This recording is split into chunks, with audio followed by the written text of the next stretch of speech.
What's going on, Colts Nation? Welcome back to another episode of Bring the Juice.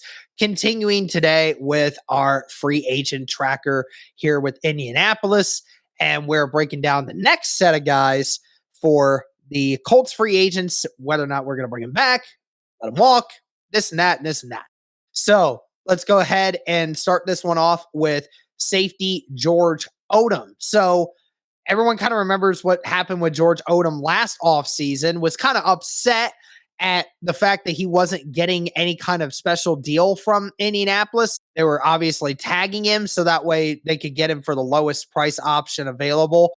And, he tried to go out in the open market and nobody really wanted to give him anything that he wanted. So he came back to Indianapolis to play one more time. And, we saw what he did this last season, Cody. And I mean, how impressed were you with George Odum in 2021 having to step up for Julian Blackmon, who was hurt? Yeah, I'm impressed, but not shocked because we've seen him do it before. George Odum is a guy that he can play a little bit of everything for you. That's why you like him so much, because he's obviously a stud on special teams. He led the NFL in special teams tackles a year ago.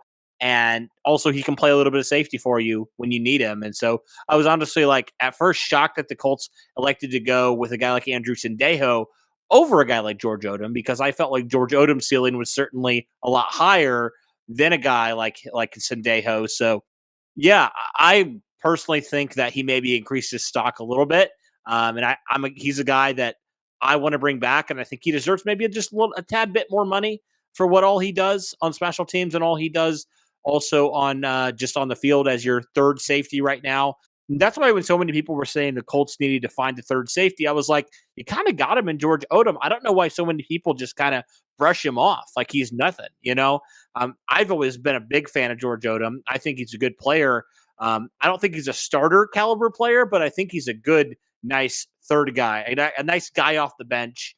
If one of your guys is tired or a guy goes down for the season or a couple games, he can step in and do a very good job. So George Odom's a guy I hope the Colts bring back, obviously for his prowess on special teams, but also because I think he's a really good depth piece. Yeah, I mean, George Odum, that's my concern with the rest of the teams on whether or not what he did this season is actually going to impact his market or not, because, George Odum has had to step in before, but he has never stepped up in this type of way before. I think this last season, George Odum, given the circumstances he was in, played phenomenally well. I mean, against Buffalo, the dude had almost damn near 4 interceptions. He had one interception, but there were like 2 or 3 other times when he was this close to picking another interception off. So, when he did that, when he played that well against Buffalo, you knew, okay, George Odum, he's on a rise here. And like you said, his play on special teams too, the previous year was a all-pro special teams player, right? I mean, he was probably the best special teams player in all of the NFL last year. And that's why he thought he was going to get a little bit more money. And this year it was kind of Ashton Doolin that took over for that, but George Odum is still really freaking good. So you're right. I hope that the Colts consider giving him a little bit of extra money to incentivize him staying, because hopefully they realize he is going to be the depth piece for this team going forward at safety, because, I just don't know.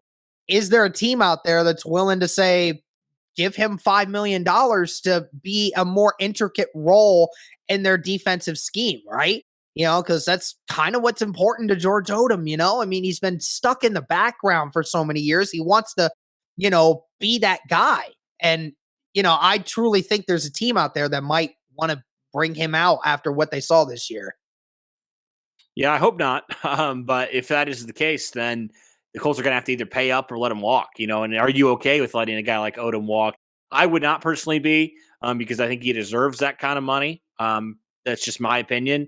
And I don't think you can get a guy that can do both things very well. I think it's kind of a rare combination where you have a guy that can play special teams extremely well at an all-pro level and can also be a pretty solid backup safety for you too.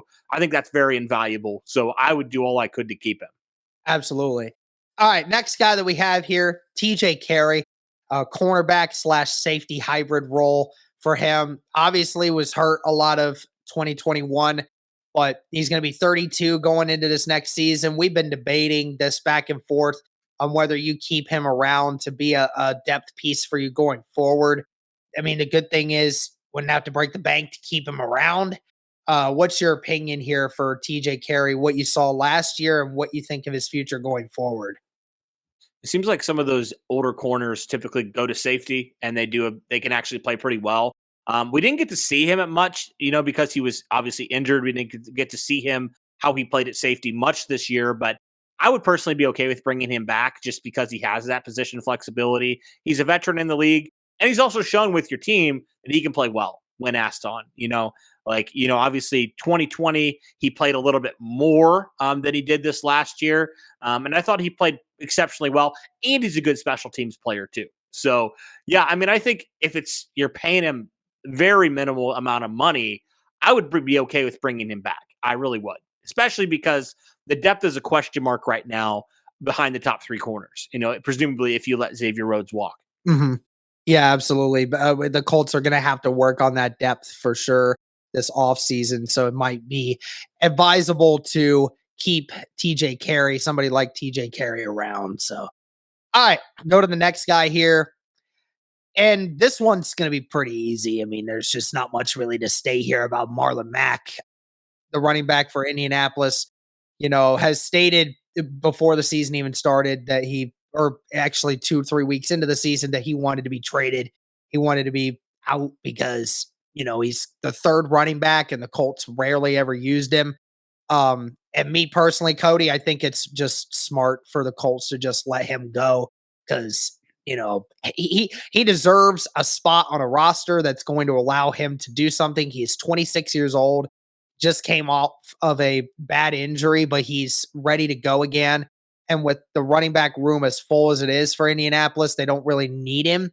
I just think that there's other teams out there that are going to pay him to want to be their second or number one running back. And they should. I mean, he's a good running back. Let me get that straight. So when the Colts re-signed him last offseason, I was excited because okay, they're going to use him. They're going to feature him a little bit more than maybe we thought. And they just didn't. It was like the most puzzling signing of the offseason for the team.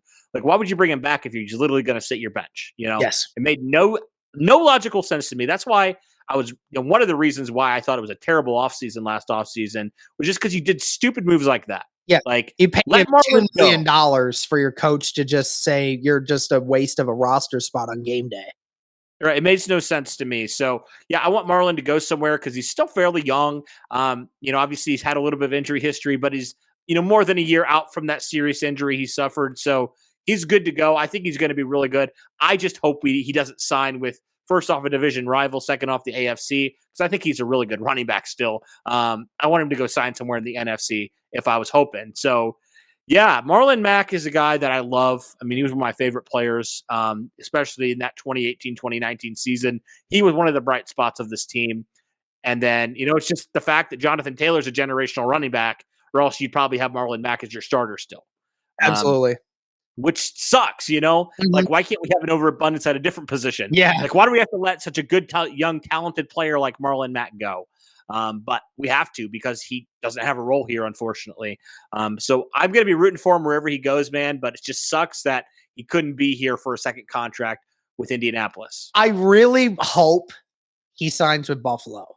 I mean, that's me personally, just from me wanting the best for Marlon Mack. I really hope that Buffalo offers him a good contract. If they give him $4 or $5 million to go be their guy, I mean, all they got right now is Zach Moss, and Zach Moss is not going to win you football games down the way. And Zach Moss is not a pass catching running back. Marlon Mack's not great at that, but Marlon Mack does have some experience catching out of the backfield. And I think he could definitely be a very nice complementary number 2 running back for them. And obviously with the team that they have, I mean, going to a great organization, the way they have it built right now, certainly hope the best from Marlon Mack.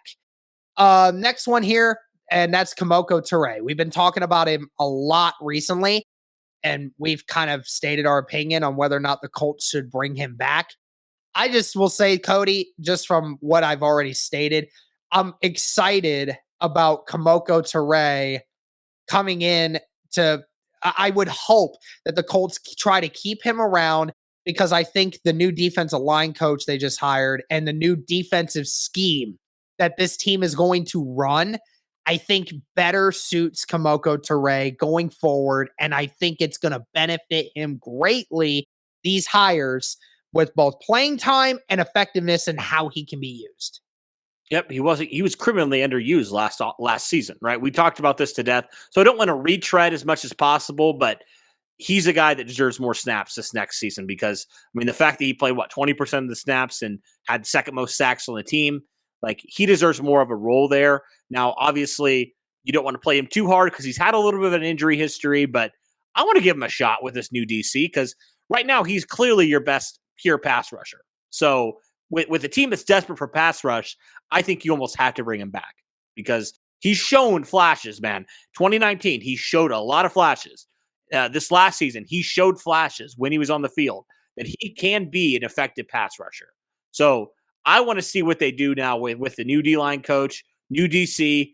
I want to see him in this system, and I want to see him take off because I really feel like he's a guy that's on the verge of just exploding. I really feel like it. Oh, yeah, and with Nathan Ollie being brought in as the defensive line coach, what his former coaches have stated about him and how he gains a relationship with the players, that was something that Brian Baker did not have a good one with Kemoko Turay because he obviously did.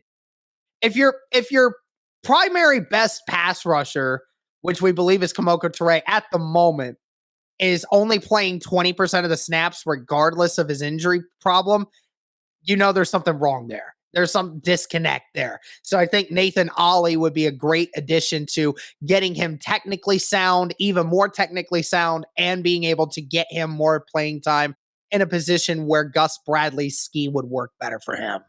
Mm-hmm. All right, next one. Julian Davenport. We talked about Sam Tevi. Are you going to give him the same treatment here? No, not quite as bad, but yeah, I mean, same idea there. No, don't touch him. Don't bring him back. Don't even think about it, Chris. Like, please, like, go draft a guy in the 7th round. I would rather you do that. Than please don't. Yeah, I'm with you there too. There's not much really more to say about that one. But here's a guy on the offensive line that you do need to try to keep. That's Chris Reed. I mean, I've stated this already multiple times. Chris Reed stepped in when multiple guys went out and, he stepped in and it seemed like there was almost no lost impact when Chris Reed was on the field replacing that guy. At points, it actually felt like Chris Reed was doing better than some of the other guys that he was filling in for. And he was filling in for Quentin Nelson at times. And it almost seemed like there was almost no drop off. And it is insane to me that Chris Reed was only signed for $1.3 million last year. This was a guy that in 2020 allowed one sack on the Panthers and got no contract offers from anyone to be their next premier guard. I know guards are not as highly regarded as tackles, but Joe Thuney just got paid a 5-year, $70 million contract from the Kansas City Chiefs. So, like, how in the world Chris Reed is not getting, like, even 5 to 10 million a year to me is insane. Chris Reed to me is probably one of the best guards in the NFL, and you're getting him for cheap. Like, oh my gosh, man. Yep.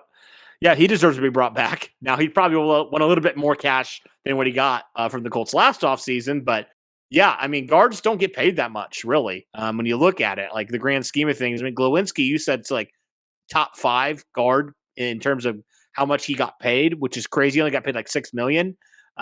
So that just shows you how literally regarded, I don't know if that's a word, how not regarded paying offensive linemen on the interior is, especially at the guard position. So, yeah, I mean, I would certainly bring him back. I mean, he's a guy that was a low risk, really high reward signing, and I think he deserves another contract. He was so good, in fact, that he actually pushed Mark Glowinski, who's another really good guard, out of the right guard position for a little bit. Obviously, Glowinski, he brought it back a little bit, and then Chris Reed played left guard for Quentin Nelson. So, yeah, I mean, he's position flexible. He can play both guards positions.